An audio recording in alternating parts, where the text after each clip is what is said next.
We made it back. Well, most of us made it back. Where's the fourth musketeer? Well, we got that would be D'Artagnan, actually, I think. The Three Musketeers and D'Artagnan. So this episode and why Danny's not here is because we are talking about the conclusion of Engage and the sale to Publicis Moxie, but Danny wasn't there for any of that. So we thought he could take a break and we would just do that part. He was still on the cap table. You know, Danny was still on the cap table, so he was officially still a shareholder in Cracker Snap. This is fair. As it were. Yeah. This is fair. So as a quick recap, this is our fourth SpunMafia episode. We went through the beginnings of Spunlogic. We went through our growth stage. We talked about the sale to Halyard and becoming one of the founding companies in Engage. We talked about the good and the bad of those first couple of years, the transition of leadership sort of midway through. And this episode is to talk about sort of the sale process, how we got to the point where we sold, and then maybe some stories of what went well, what didn't with the acquisition by Publicis. You guys ready for this? Let's do it. Yeah. Good. Okay, so we'll start here.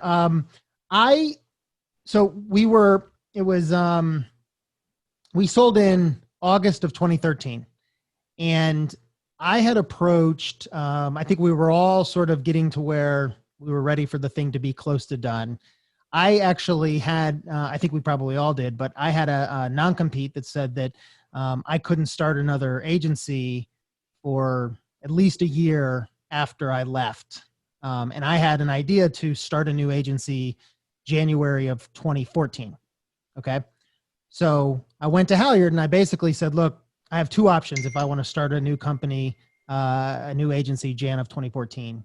Either I need to quit now and sit my year out, or you guys need to write into my contract to allow me to do that.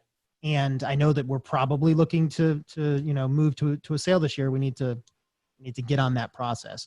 Fortunately, they were on board with that, the second part, which was they were ready to start the process. And then they actually changed my contract to allow me to start an agency. And I think they said, as long as in the first year I didn't get to like 150 employees, then they were fine. I was like, okay. You are really honoring that agreement still to this day. I'm really being fair to them 7 years later. So anyways, so that was sort of my side of the story. How, as we were starting to get toward that process, how were you guys feeling? I'll maybe jump in.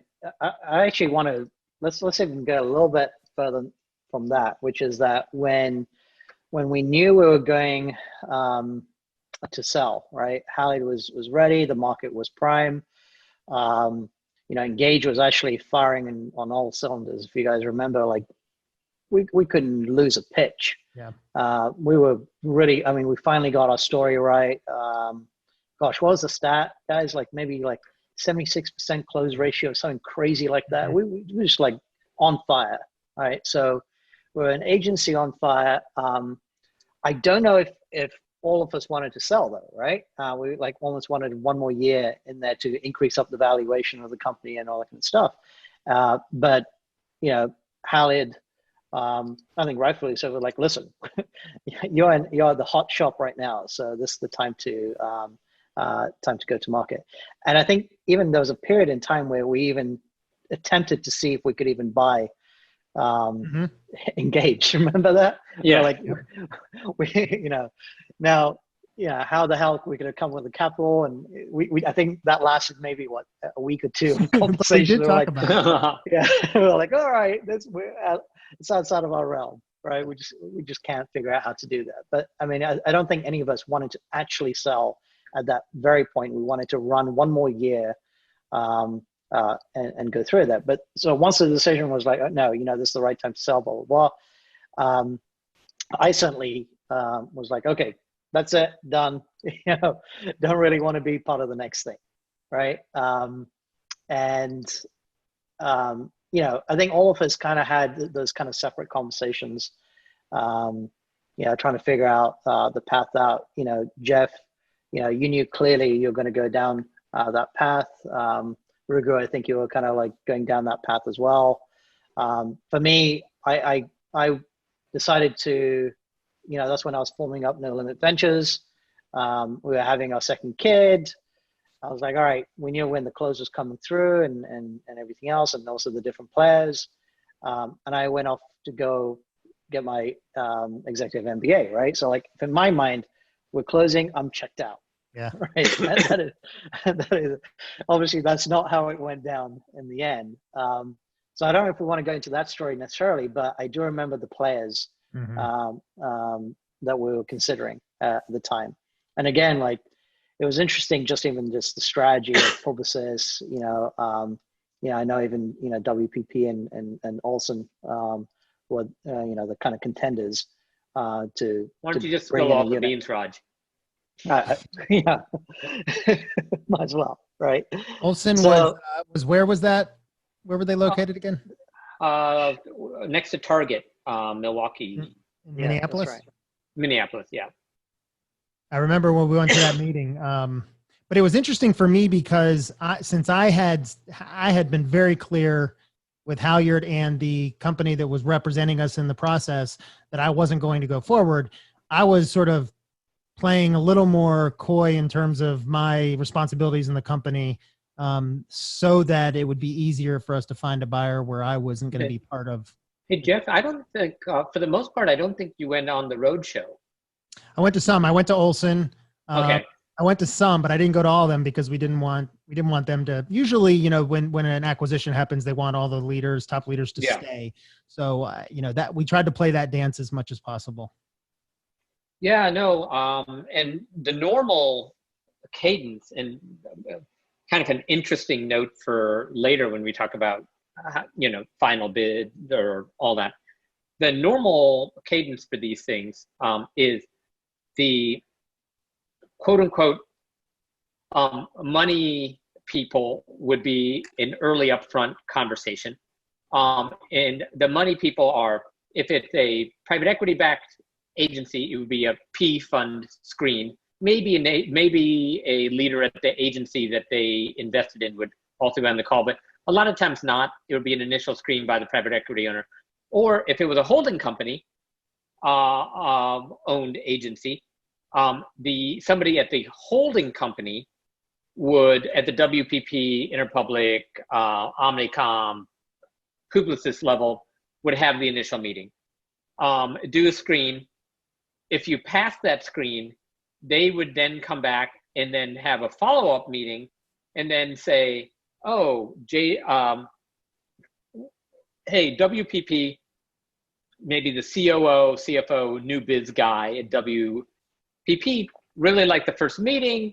Some of the early numbers that your investment bank shared about you, EBITDA, growth rate, all this other stuff, checks out, meets our evaluation criteria. We like your certain concentrations about how you describe yourself.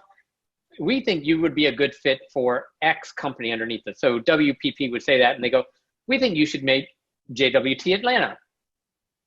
And then the next meeting would be with, let's say, JWT Atlanta, and that would be various execs with an agency. And they're looking for, what's the quality of your work look like? Mm-hmm. Not just a little PowerPoint, but like a deeper dive into your work, a culture fit, find out what kind of leadership you have. Maybe a couple of meetings would happen like that. They would report back to the holding company, new biz team, and go, hey, you passed this test. Now tell the investment bank that you'd queue up and wait for their process to formalize. But as it formalizes, you would maybe give an indication of interest that, not a commitment by any means, but an indication you'd be there. Or maybe you didn't pass that test and they'd say, hey guys, there's too much similarity to us, or they're too different, or we're not looking for that particular skill set. And then the money people, the holding company, might say, well, not JWT Atlanta, but maybe this other subsidiary would be a better fit, or we don't see a fit right now. And a PE fund would then say, hey, we like it, it fits our criteria. Why don't you go meet the leaders of this agency we own more than 50% of, get to know them, they get to really vet whether you'd be a good addition or not. So we had a number of meetings. Our banker said Pesky Prunier, Sanjay Chadha as a lead. Neither of his last names is Pesky or Punier, but he was the man at that time, and still is at his new firm. He really got a broad selection of people, and we were like for Raj's thing, we were really hitting on all cylinders. We were one of maybe the top 2 or 3 independent social media agencies in the world. The key criteria being independent, because obviously there were some great agencies that weren't independent because they were so great somebody bought them already. Yeah. And the other one saying social media, because there were some, Wyden and Kennedy's an independent agency, and still are, but they weren't a social media agency. So I'm not being disingenuous when I add those criteria in that independent social media agencies, we were, the only reason I say best 2 or 3 is I'm not sure who else had clients like ours. Hershey's, Mars, Chick-fil-A, Coke, eventually Cisco. Nike, Wells Fargo, Cisco, just name them. We had the China joint venture where we won like social media agency of the year in China. Did we win the Nike account during the sale process? As it was finishing, it was in our pipeline. Yeah. So when they ask you for your sales pipeline, as they get more serious, everybody was seeing that it was in our sale pipeline that we were about to maybe win Nike, maybe win Wells Fargo, that both of them we ended up winning. But we actually won them after the sale was over. But people who were bidding on us knew that they were in our pipeline. Gotcha. I feel like we won Nike before, actually. No, we actually won them the week after the deal was announced. Yeah. Basically, it was kind of the if you ever read Liar's Poker by Michael Lewis. Michael Lewis, there's a reference that I won't get into the exact reference of, but basically saying like an elephant going through the jungle, swoosh, swoosh. What exactly was going through is saying, we just won Nike, we just won Wells Fargo. What a great way to start this, who's the baddest agency in the room. So it was a great way to go in. The references even front of you in Liar's Poker is a great book. Everybody should read it. Speaking of Liar's Poker, I remember one meeting, I think maybe just Nick and I were at it. I'm not sure. I can picture having a dinner, but there was a I guess there was a guy who was an agency guy out of New York who had money behind him and he wanted to build a new agency and we were going to be the beginning of it. I can't remember the specifics. I just know, I think he had a connection with someone on our board, and that was the only one where it was like, we were going to be the pillar, sort of the beginning of a thing. Right. And I think neither of you were at the dinner with Nick and I and that guy. I don't think I was at that one. No. So I remember I'm a terrible person to be at such a thing because I can't just and neither can you guys, but I can't just lie to somebody. so the guy says he's like, pitching us on how exciting this whole thing is. And he goes, so Jeff, he's like, if we do this, you're going to have to move to New York with your family only for 2 or 3 years. We'll set you up, but it's going to be big. And he's like, I was like, I just don't think I can do that. And he goes, well, what's the % chance you can do something like that? And I kind of looked over at Nick, and Nick's like giving me the look, like just say it. And I just said, Ixnay on the truth. I just said 0, man. It's 0%. And he's like, what? I haven't even told you what I would pay you. I'm like, 0%. Like my whole family's here. Like I can't go. The real reason too being I wasn't going to go forward, whatever was going to happen. So that one went away pretty quickly because Nick afterwards was like, what are you doing? You got to say something. But we got down to a couple that were really interesting, right? A couple of offers. Yeah. Well, actually there was probably 6 that were pretty interesting. A couple, 2 or 3 pretty interesting ones just didn't make the final cut in income in total financial consideration. And ultimately at that point, Engauge was not truly an independent agency, meaning like the management couldn't ultimately make the decision on who to sell to. We were important, but we were majority owned by a private equity firm in Halyard. And per Raj's point, we were actually 5 years into the fund window. So the fund basically started late 2007. It started, but we, and then this was 2013. And basically we were almost at the beginning of year 6. And, it's private equity, but they still want to have a liquidity, in some sort of window.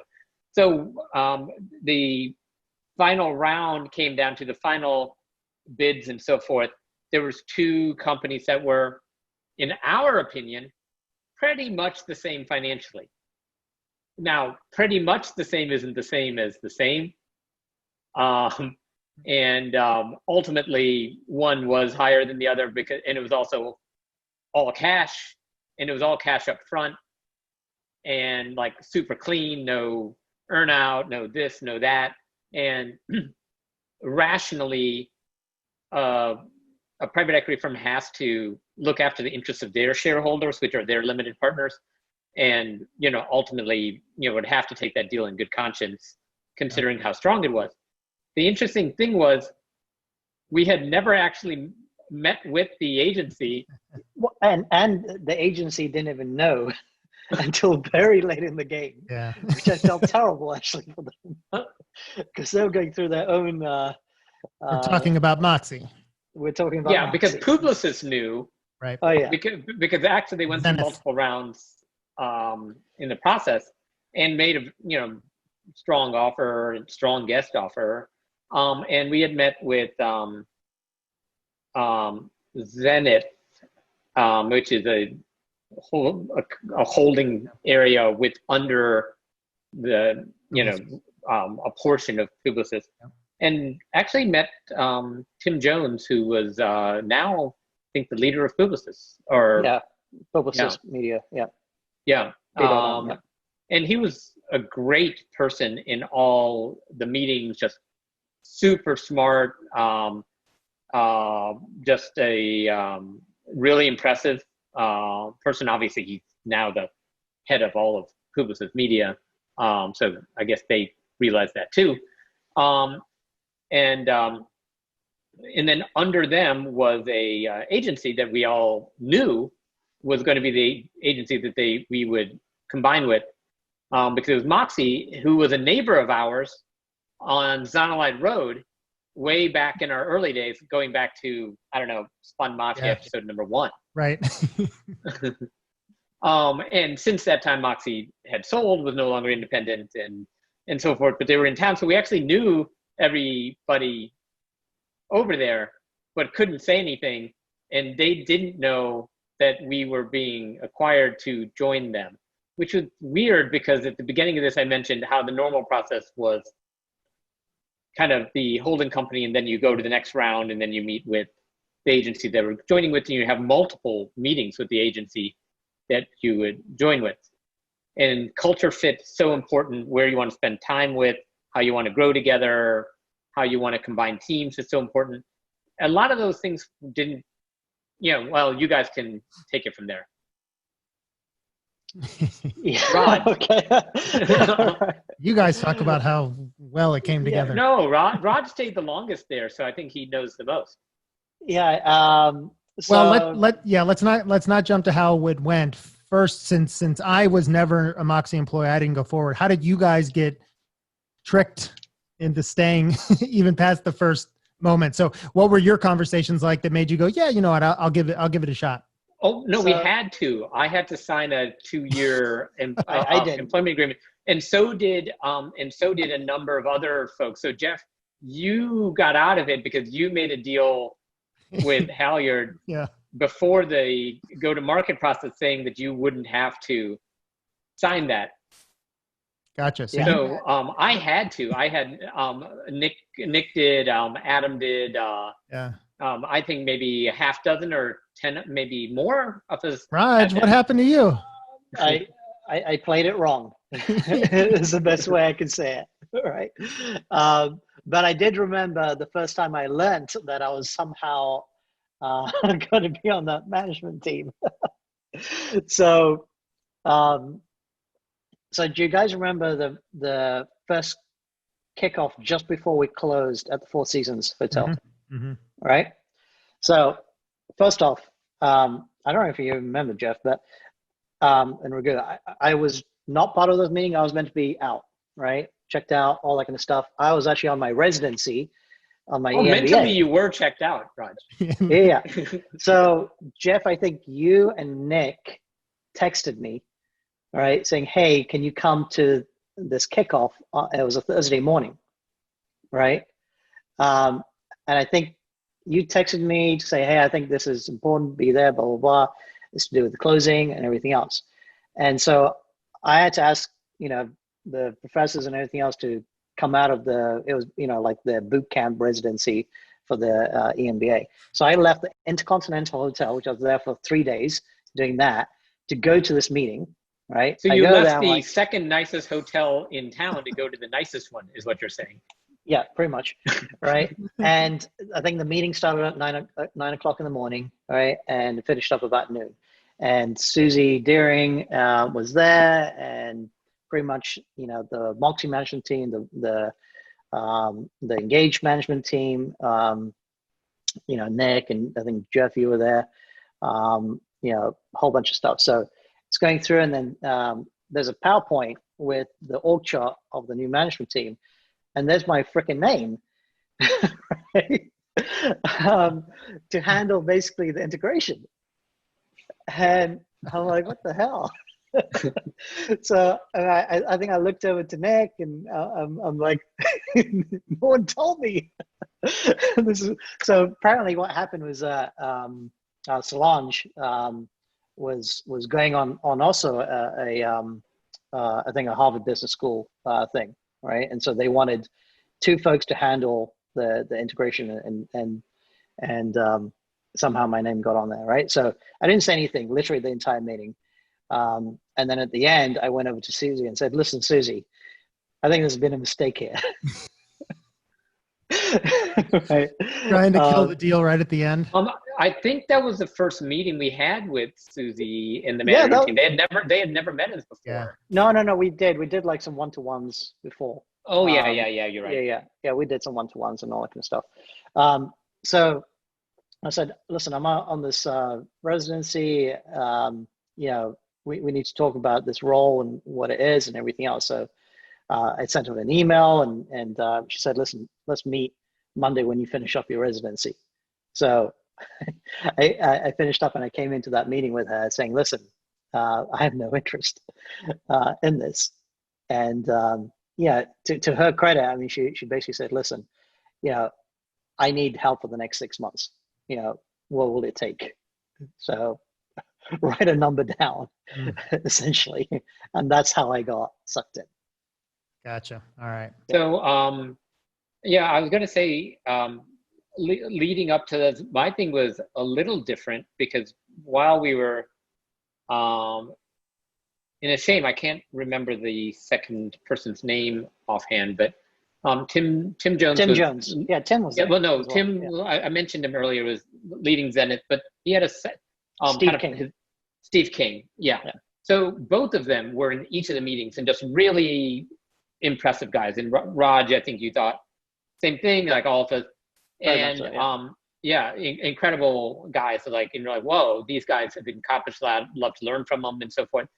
And then between the time that they signed the letter of intent and then doing whatever limited due diligence, and due diligence when you're already part of a PE fund is pretty quick, because you do get annual audits are already in place. It's not like you're really an independent agency kind of doing your finances your own way. Like a PE fund runs all that stuff really well. So due diligence is pretty much always really smooth. But after the deal was essentially signed, but then goes into due diligence, in that window, the CEO of Publicis and the CEO of Omnicom suddenly announced that they were going to merge, which would be like the greatest merger in the history of all agencies, and like gigantic, and they had to get government approval, because it was like it was a week, literally the week after, right? So then the week after they signed the paperwork, but there was still some due diligence going on. It wasn't. No, I'm talking about Engage. So we had our press go out, right? And that same following week, the whole Omnicom. The time was a little bit different. They had put in their formal final bid, and we accepted their formal final bid. but that still was pending due diligence. So it was still a whisper. I'm not even sure. Actually, I'm not sure at that point yet whether Moxie knew. And then it was announced that Publicis and Omnicom announced that they were going to merge. But because they were so big, and like Publicis is a icon of the French business elite, and like the governments were like, where's the headquarters going to be? Is it going to be a French company? Is it going to be a American, or, you know, where's it? A lot of stuff. Well, Tim and Steve had to immediately really kind of focus up, because, you know, obviously that's a big piece of, you know, all the top leadership was taking it. So we actually didn't really get to meet Tim and Steve after that was announced, because, you know, that was a big thing. That deal actually never happened. It was so complicated for Publicis and Omnicom to merge, and a lot of differences of opinion of who would be CEO, which country you would be based in. It actually, that deal fell apart within a couple months, but it was a tremendously time consuming. So we actually were then, Moxie stepped in and we met them, even though we were no longer going to meet with the people that were doing the deal. Yeah. Well, actually, Steve King was involved after the fact. Steve was, yeah. Yeah. So, you know, because I wrote reports for that guy constantly about the integration. Yeah.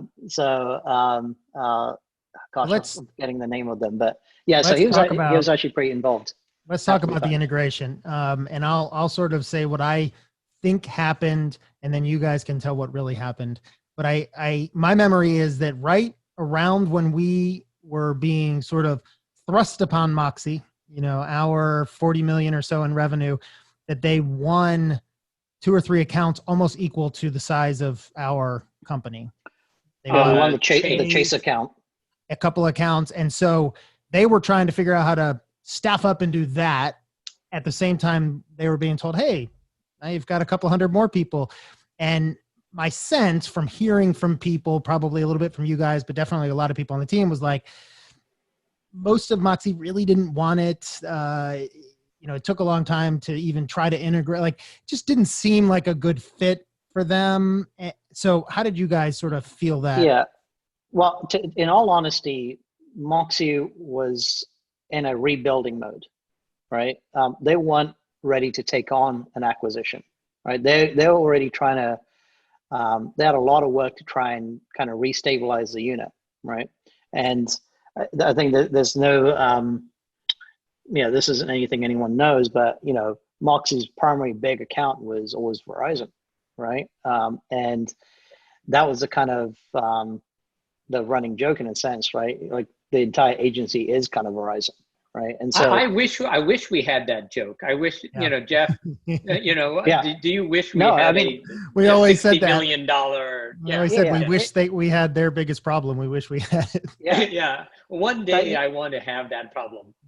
Yeah. I mean, the downside on that was that the entire agency structure was really built around that. Right. And, you know, Moxie, you know, kind of had 5-6 main clients, one of them being a big juggernaut of that. Right. Versus Engauge had 40 clients, right? Extremely diversified, but nothing huge. Right. And you had this heavy kind of BD culture as a result. Engauge did. Right. Yeah. Heavy BD culture. Moxie did not. Right. So you're clashing those elements. On paper, actually, it made a lot of sense, right? You're taking an existing agency unit that only has 5 or so marquee clients, you know, and really doesn't have an ability to, you know, acquire additional ones heavily, right? Versus one that's used to that level. But it's culturally, it's very, very different. And then secondly, the service sectors were very different. You know, Moxie was good in certain areas that Engauge wasn't, and Engauge was very good in certain areas that didn't even have the capabilities of Moxie. So on paper, I get why it made sense, right? But culturally, man, it was tough, right? You know, getting folks to work in similar ways, you know, again, like you got such a massive account like that, when Verizon said jump, it's basically, how high kind You're of thing, already right? in And the it, and exactly, and it derailed the entire agency as a result. And that was something that the Engage unit was just never used to. We just never had to deal with that element. The other thing was that the new realization, I'd say, I remember my first week going in, and we got the news. Yes, later on we did get the news that we were winning these big accounts, but the first week was literally that we lost, it was probably like a $9 million account, right? Pretty decent size. In Engage world, that was freaking huge. Yeah, and right? when you say we, you mean Moxie. That's right. Yeah, the Yeah. combined unit, Yeah. right? Yeah. And so I also remember that was my first lesson that, hey, you're no longer a private company. You're now part of a holding company, because we lost the account, but we lost it to another Publicis unit. Yeah. Right? I remember going into triage mode, right? Like, holy shit, where's our pipeline? What do we need to like rebalance, all that kind of stuff? And I remember actually Susie pulling me aside and saying, what are you doing? I'm like, I'm taking care of business. And she's like, no, we intentionally lost it to our parent, to our sister company. I'm like, what do you mean? She's like, yeah, no, we're just going to reassign those people to that brand instead. I'm like, what? All right. People are learning lessons about holding companies right here, right now. That's right. Yeah. And that was my Behind first door lesson number two.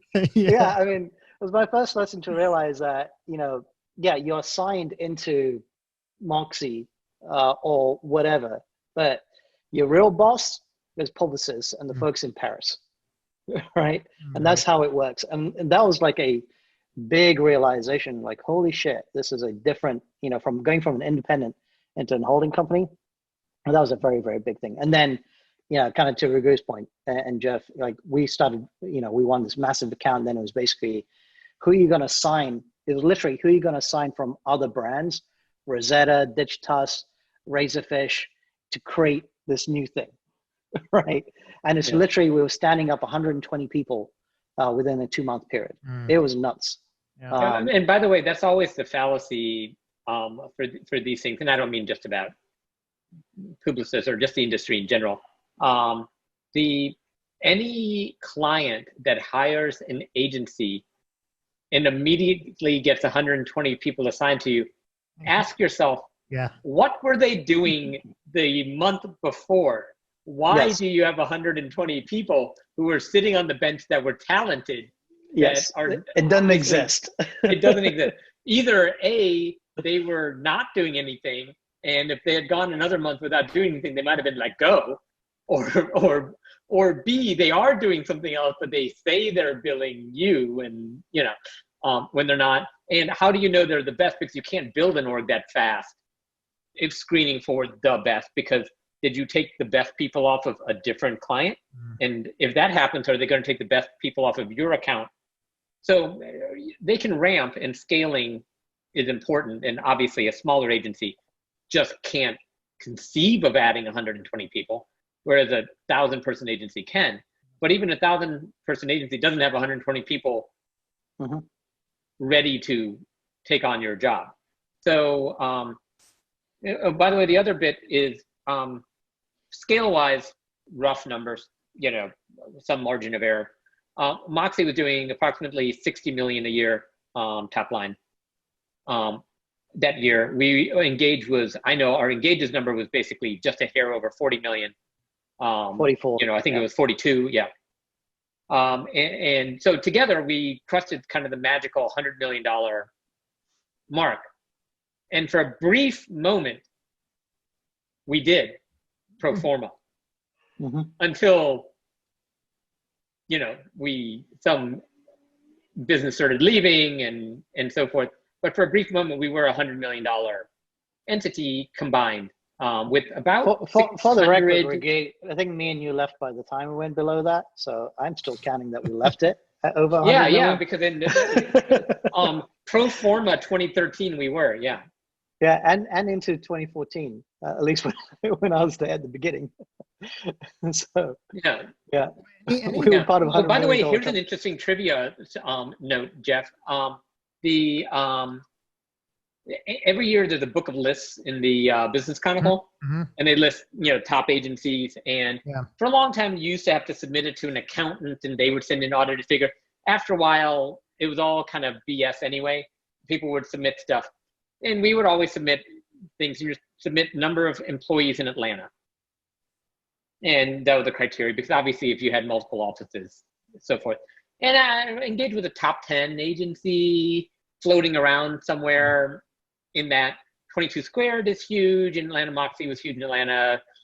At that time, I think BBDO had a big office, a couple other folks. Well, whatever happened in 2013, and I don't even know who submitted it, but they submitted it differently than they had ever submitted it in 2012, 2011, or 2010. They actually submitted all of our employees at Engage and said that they were in the Atlanta office.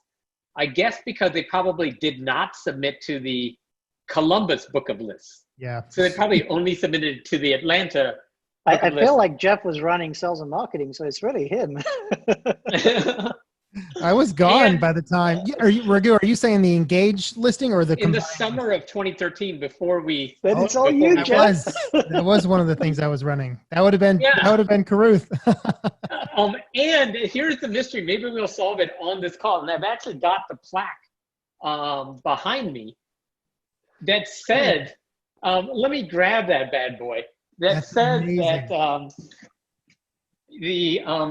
the number one agency in Atlanta is Engage, in a tie with BBDO at the time, with the exact same number of Atlanta employees. How many?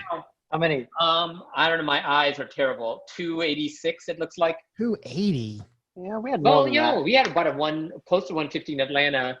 Then we had Columbus, we had 3 something total. No, yeah. no. In fact, we had to take out contractors. That 286 is a very honest number, because we actually had a little over 300, including contractors. You take them out, and we came up to 286. What, Columbus was like at 80 or 70. We had like Nationwide was still going strong at that point. Columbus was pretty decent size. Columbus was decent. Pittsburgh was maybe 30 or so. Yeah. Orlando was still had a maybe few. 5 or 6. Austin still had a few. Austin was no longer. We'd shut down Austin by then. Yeah. So that number, and we had no idea what BBDO was going to submit. So we submitted an actual honest, 100% honest number. In fact, if we had added the contractors, we would have been not tied for number one, but actually number one. But we answered it perfectly honestly. Is Moxie on that list? Underneath Engage, is BBDO, Engage, JWT, Moxie, 22 Squared are the top 5. And then Moxie acquired us. Oh my gosh. But I remember when the number is wrong, not because of the actual number, but because we only should have submitted the Atlanta folks, which was probably we would have otherwise ranked like 6th or 7th or yeah. Atlanta like was about 140 at the time. So I did want to ask you guys that day one. Talk about best guess on number of people Engage had in each city, and then the day we sold, number of people in each city. You mean day one, like as in 2008? Yeah. Mm-hmm. When Engage first came in Atlanta, I know for sure we had 72. It was on our investment banker book for the number of employees, not including contractors. And then Austin was 70, wasn't it? Something like that? Yeah. Austin was about 75. Actually, it's a little bit bigger. It was about, it was about 85 or something like that. Yeah. Because you had that call center team. Columbus? Columbus was, it was up there. Ish. 150. Pittsburgh was pretty big as well. 40, 50. Yeah. Mm-hmm. Orlando, 20. Yeah. They had a big real estate practice. Wow. Yeah. And then when we sold, Atlanta was, I think, about 140 because we were right at capacity in that space. I remember that. And we essentially doubled. I remember it was almost an exact double. In fact, it might have been 144 or something like that. I think. And we got Shane. We got some great people from Austin. We got Ashley came down from Columbus. So we definitely had some people come. Yeah, Steve came down from Pittsburgh. Yeah, but being digital, that was where the momentum was going to be. So we were about a 140 or so in Atlanta. And then we had Columbus, Pittsburgh, Orlando. Orlando was 2 or 3 people. No, it was 5 or 6. Okay. Yeah. Yeah. Yeah, it was 5 or 6. It was They were never good. scaled up. For you. Yeah, Yeah. because I remember still trying to consider with the office at the time. Yeah. Yeah, And then Pittsburgh around 30, you said? about 30. 20 plus 25 maybe. Did Austin? How many people did Austin have? They I had don't- Bob. None. We shut Oh. down Austin by then. Yeah. By then we had No, 0. I thought Bob was still there. No. Okay. We shut it down. Yeah. Okay. And yeah, so together we had 265. I mean, or 286. You know, 286 pretty according to well the documented. records. I remember the number being And more in the Moxie had 300. about.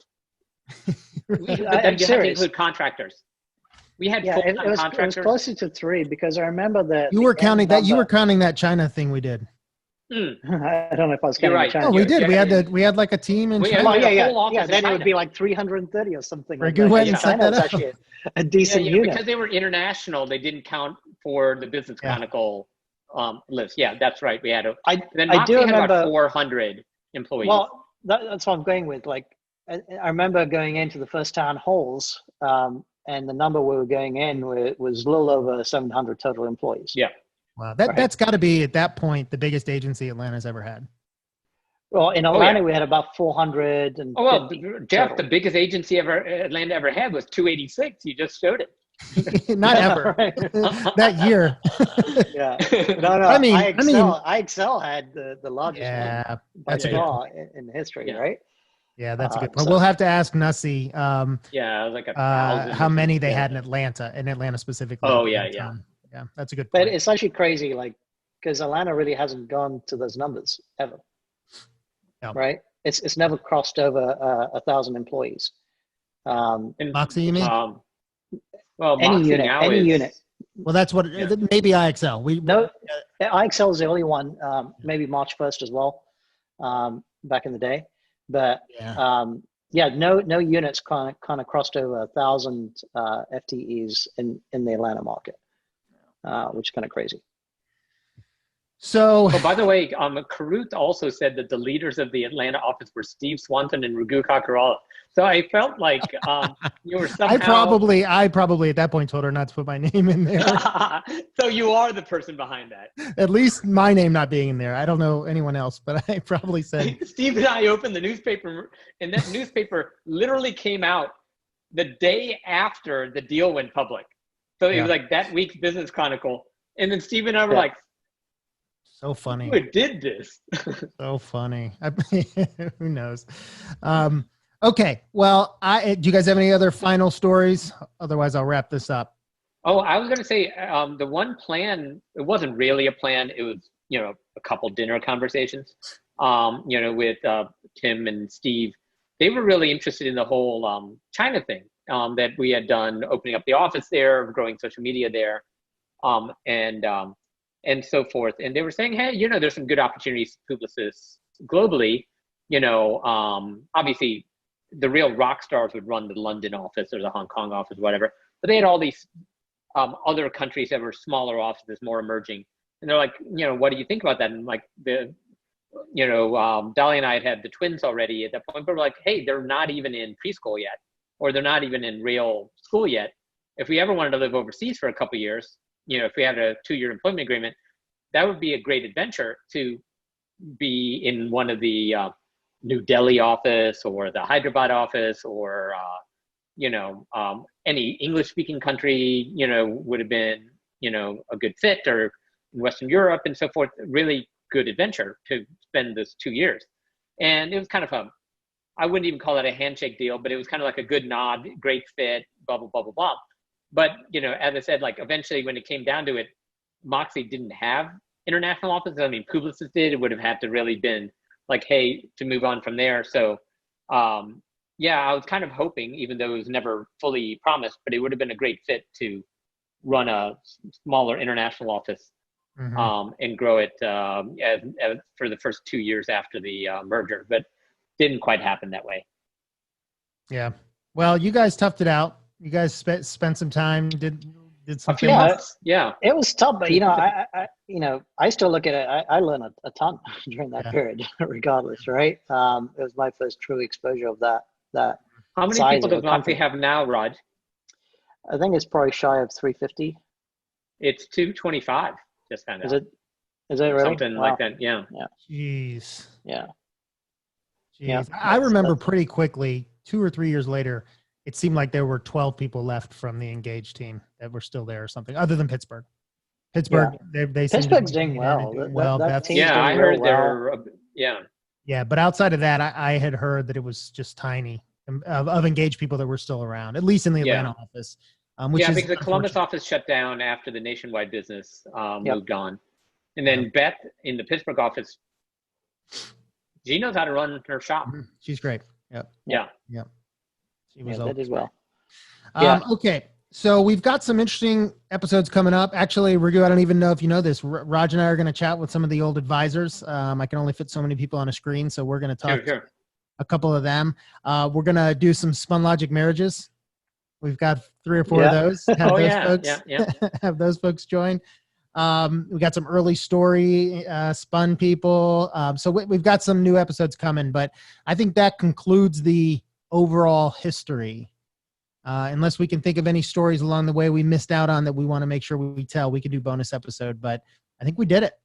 Yeah, I think so. Yeah, you know what? I mean, I guess the thing is, officially, none of these are SpunMafia, period. The SpunMafia doesn't start until Danny forms Proving Ground. That's a really interesting point. Yeah. So yeah. So as far as this being SpunMafia number 4, it is actually the equivalent of the first 3 Star Wars movies that were actually the 3 worst Star Wars movies, because they were officially the 4th, 5th, and 6th Star Wars movies, even though there were episodes 1, 2, and 3. So really if you point. enjoyed this part of the story, SpunMafia didn't start until Danny actually founded SpunMafia by being a SpunMafia and founding Proving Ground, I think in 2011. Yeah, something like that. Yeah. So Danny, you were in this episode, even though you weren't in this episode. And the reason you're not in this episode is you were the first Mafia in the SpunMafia. That's right. And then we've had a bunch of other people other than the 4 of us starting and running agencies jump out and start and run agencies. So man, it sounds like a episodes 5, 6, 7, and 8. Just sort of maybe so. We'll see what the people want. Okay. Appreciate you guys. That was lots of fun. We did it. I'll see you soon. Great. Largest agency in Atlanta with Steve Swanson. Cool. Yeah. Okay.